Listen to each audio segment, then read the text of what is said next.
नमस्कार, the week of show देख रहे हैं आप और मैं हूं आपके साथ खुशी व्यास। तो चलिए सीधा रुक कर लेते हैं हफ्ते भर की सारी सियासी हलचलों की ओर।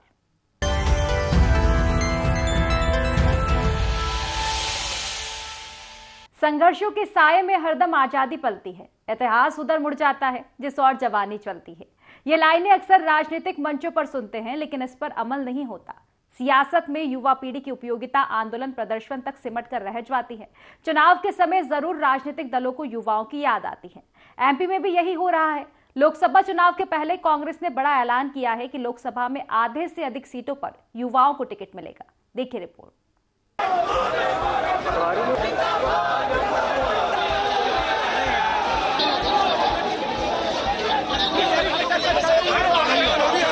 ये है मध्य प्रदेश में युवा कांग्रेस का हल्ला बोल। महंगाई, बेरोजगारी और सरकार पर वादा खिलाफी का आरोप लगाकर प्रदेश भर के कार्यकर्ताओं ने राजधानी भोपाल में जमकर प्रदर्शन किया। इसी प्रदर्शन में कांग्रेस के प्रदेश अध्यक्ष जीतू पटवारी ने बड़ा ऐलान भी किया।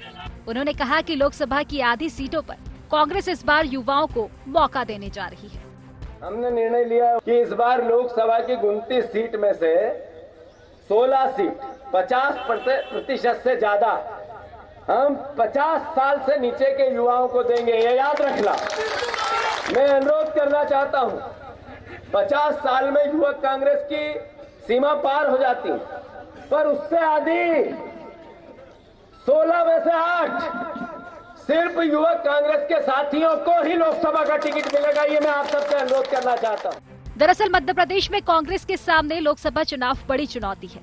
29 में से सिर्फ एक सीट छिंदवाड़ा उसके पास है।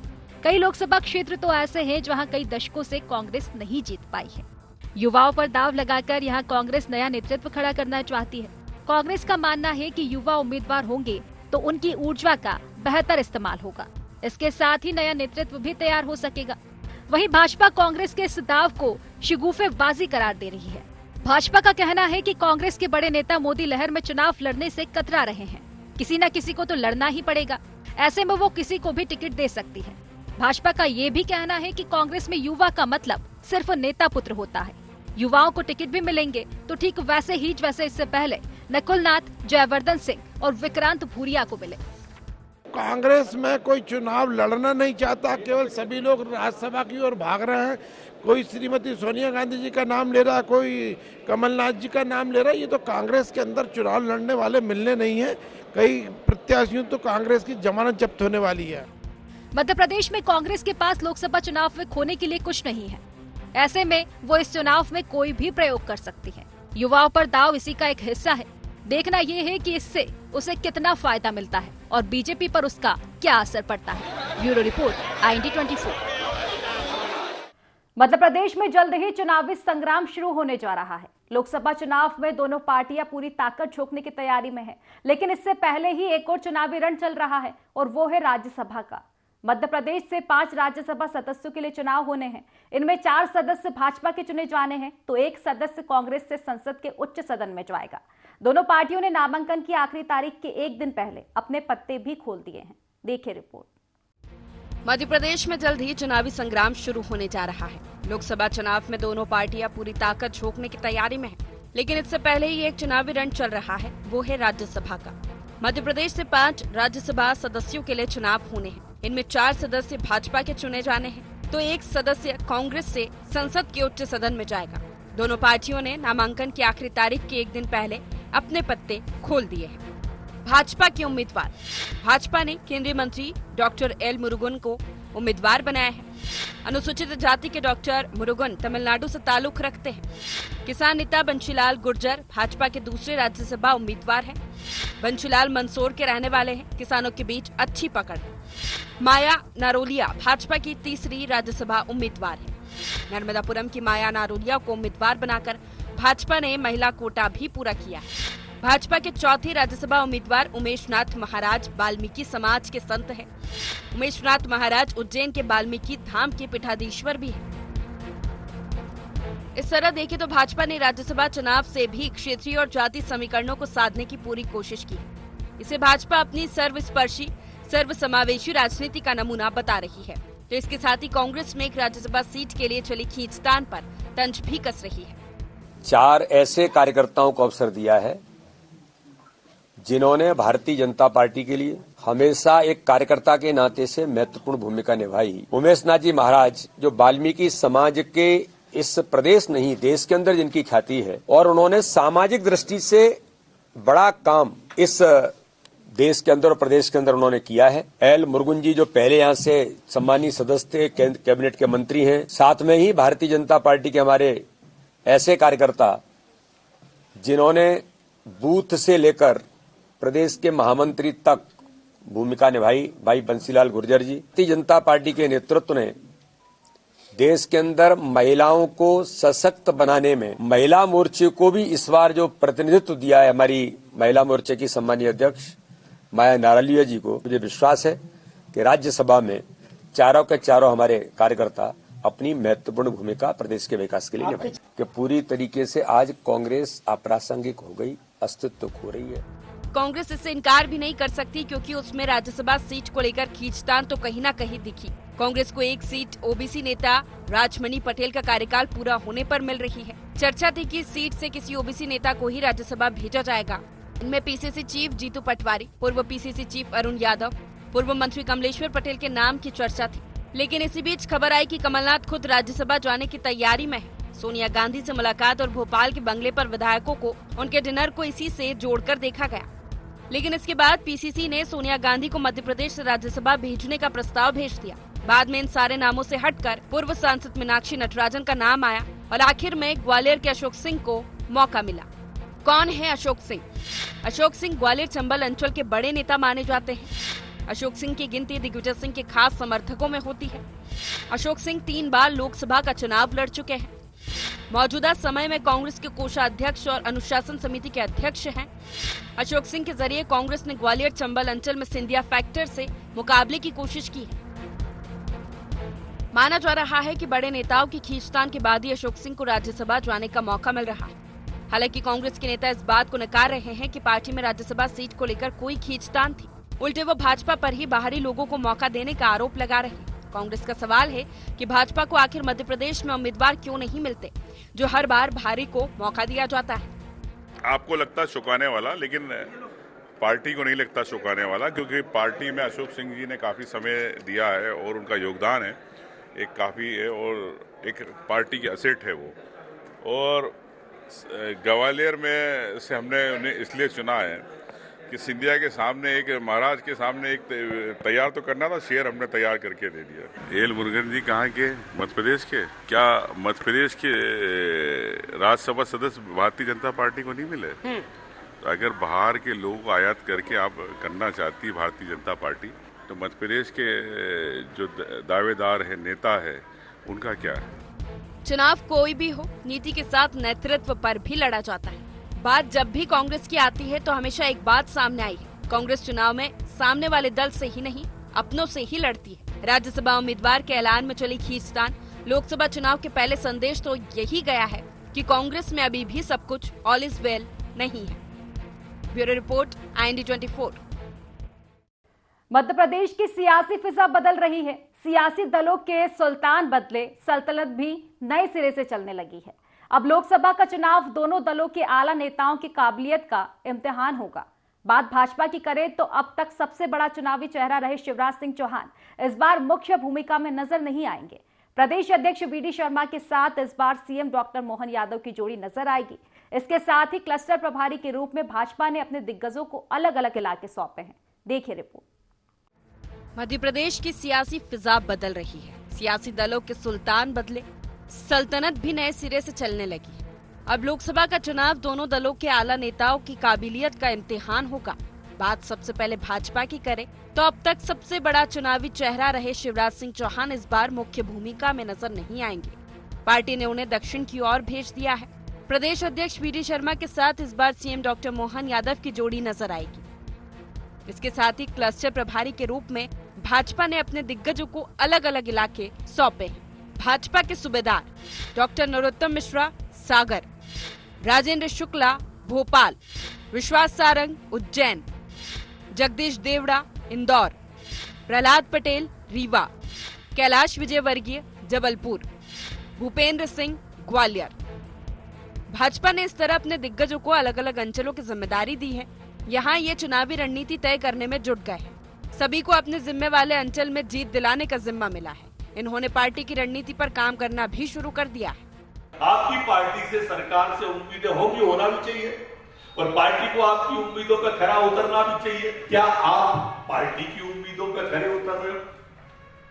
ये बात अंतर्मुखी होके आप भी सोचो।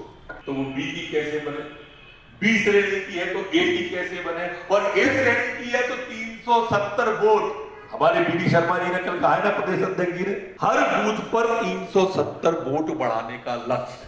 उधर कांग्रेस में भी अब तक प्रमुख चुनावी चेहरा रहे पूर्व मुख्यमंत्री कमलनाथ भी शायद ही उस भूमिका में नजर आए। मध्य प्रदेश में कांग्रेस नए कलेवर और नए तेवर के साथ तैयार है। पार्टी में संगठन का जिम्मा युवा और तेज तर्रार नेता जीतू पटवारी के हाथ है, तो विधानसभा में भी नेता प्रतिपक्ष के तौर पर उमंग सिंघार, उप नेता प्रतिपक्ष हेमंत कटारे मैदान संभाल चुके हैं। माना जा रहा है कि कमलनाथ अगर प्रदेश की राजनीति में सक्रिय भी रहे तो उनकी और दिग्विजय सिंह की भूमिका किला संभालने की रहेगी। मैदान पर नई पीढ़ी ही उतरेगी। कांग्रेस ने अभी तक इलाकेवार कोई जिम्मा तो नहीं बांटा है, लेकिन माना जा रहा है कमलनाथ महाकौशल पर खास फोकस कर सकते हैं। दिग्विजय सिंह भोपाल का तैयार करेंगे मैदान। सुरेश पचौरी को मिल सकता है नर्मदापुरम का जिम्मा। मालवा निमाड़ में जीतू पटवारी, उमंग सिंघार, अरुण यादव खास ध्यान देंगे। ग्वालियर चंबल अंचल में नजर आ सकते गोविंद सिंह और अशोक सिंह। अजय सिंह को विंध्य और बुंदेलखंड, तो कमलेश्वर पटेल को विंध्य के मोर्चे पर तैनात किया जा सकता है। हालांकि कांग्रेस फिलहाल यही कह रही है कि वो सामूहिक नेतृत्व पर ही चुनाव लड़ती आई है और इस बार भी उसका यही फॉर्मूला होगा। देखिए, लोकसभा चुनाव की तैयारियां जोरों से चल रही है। सभी पार्टी अपना अपना काम करती हैं। कांग्रेस पार्टी भी अपना काम कर रही है। हमारे प्रदेश अध्यक्ष आदरणीय जीतू पटवारी जी के नेतृत्व में एक युवाओं का जो सक्रियता है बढ़ाई जा रही है। तो ऐसी सारी चीजों के बाद कांग्रेस के कार्यकर्ताओं में उत्साह और जोश है, जिससे भारतीय जनता पार्टी सिर्फ पैसे की दम पर, सत्ता की दम पर अपने आप किस तरह की बातें करती है कि हम ये जीतेंगे और वो हारेंगे। लेकिन वास्तविकता यह है, अगर भारतीय जनता पार्टी ईमानदारी से चाहती है और चुनाव निष्पक्ष कराना चाहती है तो ईवीएम को विदा कर दे, मत पत्र ले आए और दो हाथ कर ले। ये लोकसभा चुनाव भाजपा और कांग्रेस दोनों के नए नेतृत्व के लिए चुनौती भरा है। भाजपा में लोकसभा चुनाव का जिम्मा सीएम डॉक्टर मोहन यादव और प्रदेश अध्यक्ष बीडी शर्मा की टीम पर है, तो कांग्रेस में टीम जीतू पटवारी को अपनी काबिलियत साबित करनी है। देखना ये है कि कौन इसमें कितना सफल होता है। Bureau report, IND24। मां नर्मदा मध्य प्रदेश की लाइफलाइन कही जाती है, इसी के साथ सियासत की ऑक्सीजन भी। मध्य प्रदेश की आधी की लगभग सीटें नर्मदा बेल्ट में है। यही वजह है कि चुनाव कोई भी हो, सियासत को भक्ति सवार हो जाती है। चुनाव के पहले यही देखने को मिल रहा है। भाजपा इसे सनातन की संरक्षा का एक हिंदू बिंदु बता रही है, तो कांग्रेस जनता के मुद्दों से एक नया इवेंट कह रही है। देखिए रिपोर्ट। नमो नर्मदा। पुण्य सलीला मां नर्मदा मध्य प्रदेश के लाखों लोगों की आस्था का केंद्र है। वो एक पुरातन संस्कृति की संवाहक है। उनके तटों पर मानव सभ्यता विकसित हुई तो एक संस्कृति का विस्तार हुआ। नर्मदा मध्य प्रदेश की जीवन रेखा कही जाती है।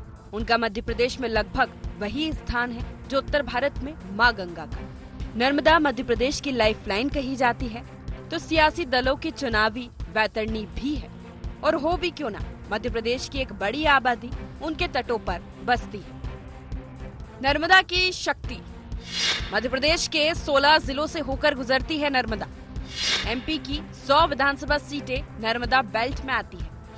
65 विधानसभा सीटें तो नर्मदा तट से लगी हुई है। नर्मदा के किनारे लगभग 600 गांव बसते हैं। यही वजह है कि हमेशा चुनाव के पहले सियासत को नर्मदा भक्ति सवार हो जाती है। 2018 में चुनाव से ठीक पहले दिग्विजय सिंह ने 142 दिन तक नर्मदा की परिक्रमा की थी। दिग्विजय 3300 किलोमीटर नर्मदा के किनारे चले और इसका फायदा ये हुआ, यहाँ की 65 में से 35 सीटें कांग्रेस की झोली में आ गई। इससे पहले पूर्व सीएम शिवराज सिंह चौहान ने भी 2016 में नर्मदा सेवा यात्रा शुरू की थी, जो 150 दिनों तक चली। इसी दौरान नर्मदा की सफाई और वृक्षारोपण पर जोर दिया गया। पिछले साल ही विधानसभा चुनाव के दौरान राहुल और प्रियंका गांधी जब मध्य प्रदेश आए तो उन्होंने भी मां नर्मदा मैया का आशीर्वाद लिया। अब लोकसभा चुनाव के पहले भी सियासत की नर्मदा भक्ति शुरू हो गई है। हाल ही में संपन्न हुए विधानसभा के बजट सत्र में नर्मदा संरक्षण को लेकर दोनों दल आमने सामने थे।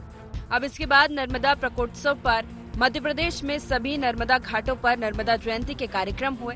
उद्गम स्थल अमरकंटक और नर्मदापुरम में आयोजित कार्यक्रमों में सीएम डॉक्टर मोहन यादव ने खुद शिरकत की।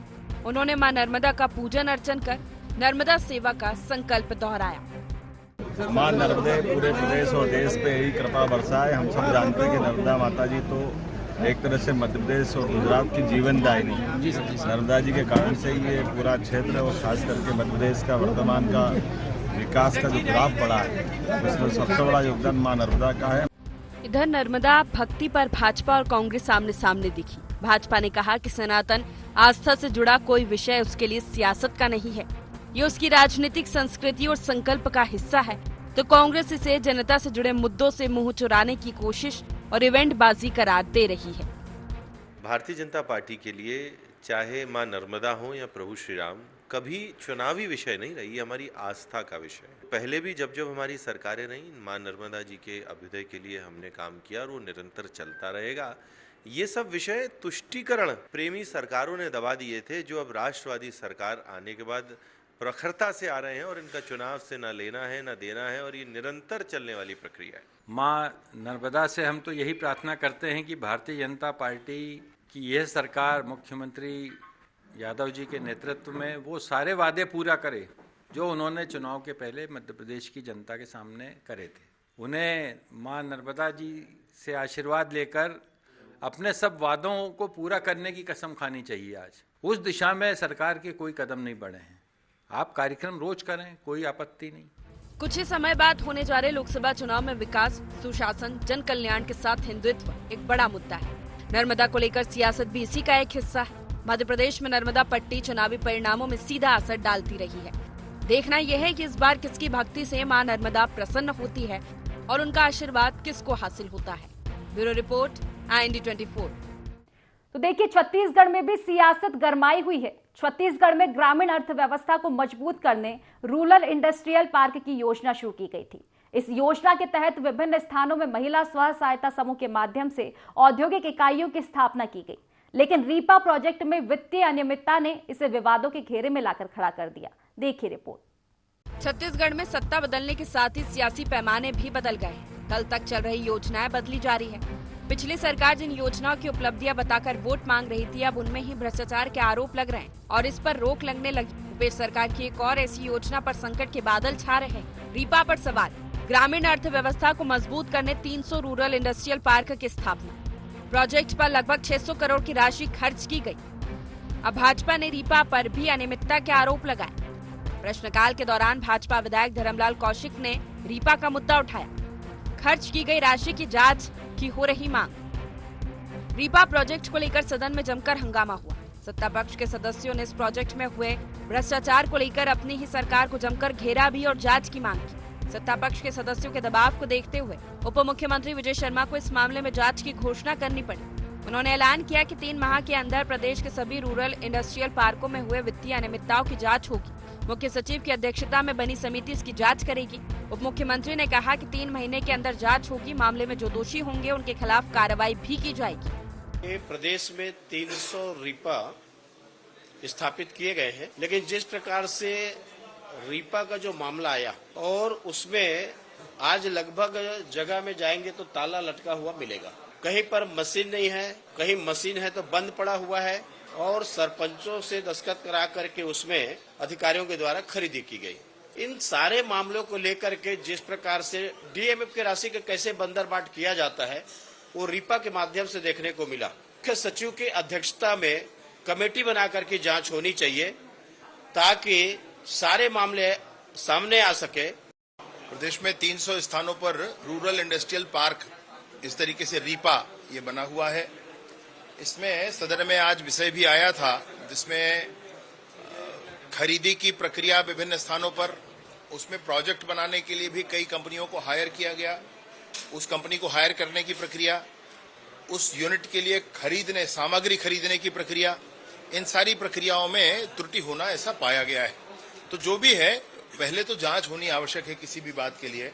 यूं ही आरोप प्रत्यारोप पर किसी को दंडित नहीं किया जा सकता और इसलिए पहले इसकी जांच करा करके और आवश्यकता हुआ तो लोगों को दंडित किया जाएगा। चीफ सेक्रेटरी जी के अध्यक्षता में समिति का गठन करके और रीपा के केंद्रों के फाइनेंशियल ट्रांजैक्शन प्रोसेस उसका क्या हुआ है, इन सभी बातों का ऑडिट करा लेंगे, परीक्षण करा लेंगे और उसके बाद यदि आवश्यकता हुआ तो कार्यवाही अभी उसमें की जाएंगी। वहीं विपक्ष इसे भी बदले की कार्रवाई कहने लगा है। सदन में पूर्व मुख्यमंत्री और कांग्रेस विधायक उमेश पटेल ने कहा, सरकार जनहित की एक और योजना को राजनीतिक दुर्भावना के चलते बंद करने की साजिश रच रही है। उन्होंने कहा कि सत्ता पक्ष को लगता है कि कहीं गड़बड़ी हुई है तो वो जांच कराने के लिए स्वतंत्र है। राजनीतिक बदले में आम जनता को क्यों परेशान किया जा रहा है। रीपा में शासन ने ये आदेश कर दिया है, वहाँ कलेक्टरों को ये आदेश किया है कि रीपा में जितने काम स्वीकृत थे, जिनको अलॉटेड थे अलग अलग काम, उनको साफ मना कर दिया गया है। किसी को बिजली विभाग से बिजली की लाइन नहीं मिल रही है, किसी को, कई लोग मशीन लेके बैंक फाइनेंस करके मशीन लेके रखे हुए हैं। तो ये सारी बातें हैं और हमने कहा कि आप एक बार भौतिक सत्यापन करा लीजिए, कराना है तो, लेकिन जो लोग इसमें जिनको अलॉटेड है उनको काम करने का मौका मिलना चाहिए, नहीं तो वो लोग बैंकक्रप्ट हो जाएंगे। रूरल इंडस्ट्रियल पार्क पिछली सरकार की महत्वाकांक्षी परियोजना थी। इसके माध्यम से हजारों महिलाओं को रोजगार भी मिला, लेकिन अब इसी प्रोजेक्ट पर घोटाले के आरोप है। देखना है कि इनकी जांच के क्या नतीजे निकलते हैं। कैमरा पर्सन अखिलेश पवार के साथ स्टेट हेड निधि प्रसाद की रिपोर्ट। छत्तीसगढ़ में भाजपा सरकार बनने के बाद पुरानी सरकार यानी कांग्रेस पर जमकर भ्रष्टाचार के आरोप लग रहे हैं। यही कारण है कि अब भाजपा सरकार पुराने कामकाज की जांच कर रही है। भाजपा जांच की घोषणाओं पर अब प्रदेश की सियासत भी हाई हो चुकी है। देखिए रिपोर्ट। छत्तीसगढ़ में भाजपा की सरकार बनने के बाद पिछली सरकार की कई योजनाओं की जांच शुरू हो गई और इसके साथ ही इस पर सियासत भी तेज हो चली है। सरकार बनने के बाद सबसे पहले पीएससी में गड़बड़ी पर जांच के लिए सीबीआई जांच की घोषणा की गई। उसके बाद छत्तीसगढ़ विधानसभा के बजट सत्र में पुरानी सरकार के कई कामों पर जांच की घोषणाएं हो रही है। रीपा से लेकर स्वास्थ्य, शिक्षा, पुलिस, खाद्य विभागों में गड़बड़ी पर जांच की घोषणाएं हुई।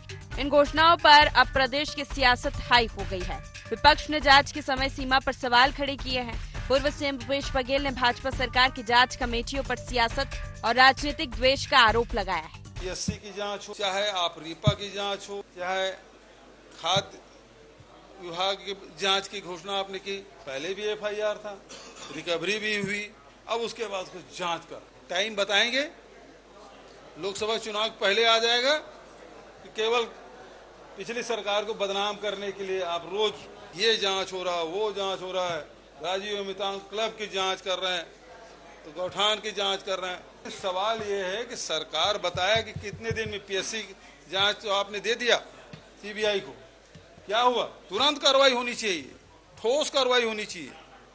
आप जिस मुद्दे को लेकर जनता के बीच में गए थे तो उसमें देरी क्यों? जो अपराधी है उसके खिलाफ तत्काल और सख्त कार्रवाई होनी चाहिए। विपक्ष के आरोपों पर शायद सरकार ने स्टैंड भी लिया है। वरिष्ठ कैबिनेट मंत्री बृजमोहन अग्रवाल ने विपक्ष के आरोपों और सवालों पर पलटवार किया है। उन्होंने कहा है कि कांग्रेस भ्रष्टाचार की जननी है, उसे जांच के बाद अपनी पोल खुलने का डर है, इसीलिए प्रोपेगेंडा कर रही है। उन्होंने कहा कि कांग्रेस अगर पा के साफ है तो उसे जांच से डर क्यों है। अब कांग्रेस तो इस देश में भ्रष्टाचार की जननी है और भ्रष्टाचार की जननी जो है, मोदी जी ने कहा है ना मैं खाऊंगा ना खाने दूंगा, और इसलिए भ्रष्टाचार की जननी को ही समाप्त करना इस देश में सबसे ज्यादा जरूरी है। छत्तीसगढ़ विधानसभा के बजट सत्र से पुरानी सरकार के कामकाजों पर जांच बिठाने पर सियासत चल रही है, लेकिन सवाल यही कि जिस तरह से जांच की घोषणाएं हो रही है, क्या ये सब जांच सही समय पर पूरी हो पाएगी या सिर्फ लोकसभा चुनाव के लिए माहौल बनाया जा रहा है। अब देखना होगा भाजपा की घोषणाओं पर जांच कब तक पूरी होती है और गड़बड़ी साबित होने वालों के खिलाफ क्या कार्रवाई होती है। रायपुर से अद्वैत नाइक की रिपोर्ट। तो फिलहाल हमारे खास कार्यक्रम द वीक ऑफ शो में बस इतना ही। आप बने रहिए IND24 के साथ। नमस्कार।